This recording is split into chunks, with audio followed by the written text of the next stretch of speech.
They laughed first. Not loud, not openly, just enough for her to hear. A few sideways glances, smirks that curled at the edges of mouths, the kind that said she didn't belong here. The room smelled of sweat, metal, and old concrete, and every sound echoed as if the walls themselves were waiting to judge.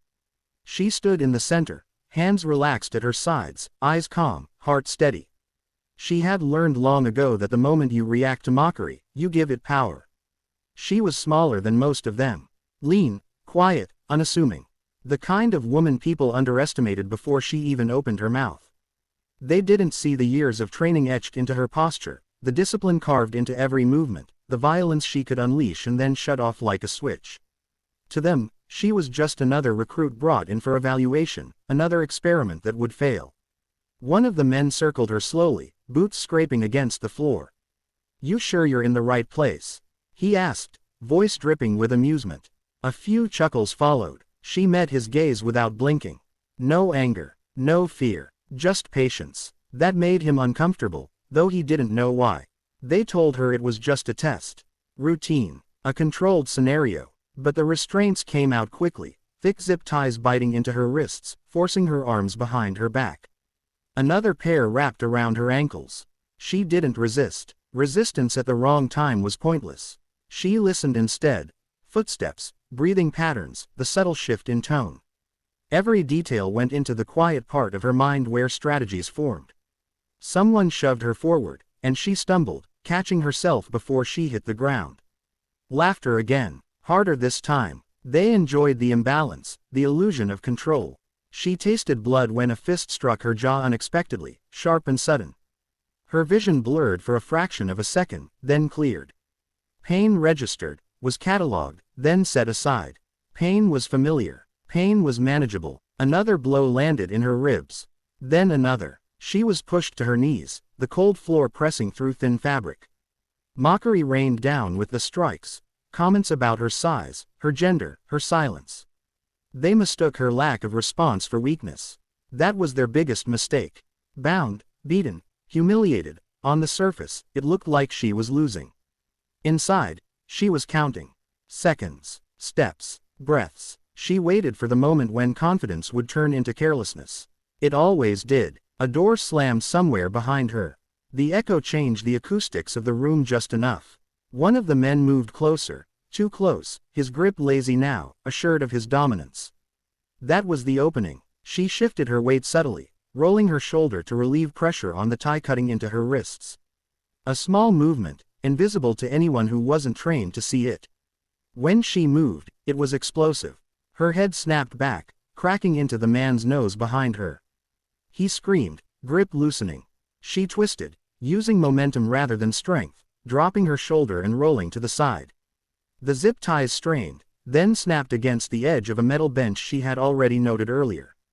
Her wrists were free. The room erupted in chaos. She didn't hesitate. Hesitation got people killed. She surged to her feet, driving her elbow into the throat of the nearest attacker. He went down gasping. A knee to the face of another. A borrowed weapon, his own baton, was wrenched from his hand and used against him in the same motion. Each movement flowed into the next, precise and brutal, no wasted energy. The laughter died instantly, replaced by shouts and panic. These weren't untrained men, but they weren't ready for someone who fought like this, someone who had survived real combat, real death, real loss. Someone who had been forged under pressure most people couldn't imagine. She moved through them like a storm. Not wild, not reckless, controlled, calculated. Every strike aimed to disable, not show off. Wrists broken, knees shattered, windpipes crushed just enough. She adapted in seconds, reading their reactions, exploiting fear as efficiently as she had once exploited terrain and timing in hostile territory thousands of miles away. Blood smeared the floor. Heavy bodies hit the ground. Silence spread, thick and stunned. The last man standing backed away, eyes wide, hands shaking. He looked at her as if seeing her for the first time. She stood there breathing evenly, chest rising and falling, eyes cold now. Not angry, focused. She stepped toward him once, and he dropped his weapon without being told. That was when the observers finally intervened. Doors opened, orders were shouted, weapons were raised, but not at her. At the aftermath. at the men who had underestimated her so completely. The room filled with officials, commanders, faces tight with shock and something else, respect. She straightened, wiping blood from her lip with the back of her hand. Her voice, when she spoke, was calm. Steady. You said you wanted to see what I could do. No one laughed this time. Later, as medics treated the injured and reports were written in careful, sanitized language, she sat alone on a bench outside. The adrenaline drained slowly, leaving behind the familiar ache in her muscles. She welcomed it. It reminded her she was alive. That she had survived again. A senior officer approached, stopping a few feet away. He studied her for a long moment before speaking. You didn't have to go that far.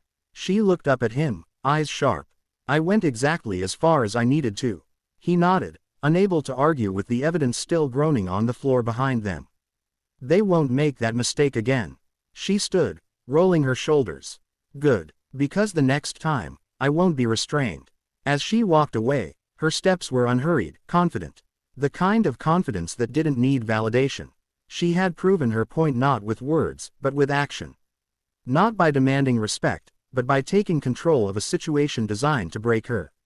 This wasn't about revenge. It never was. It was about survival, about capability, about showing, without speeches or excuses, what she had earned the right to be.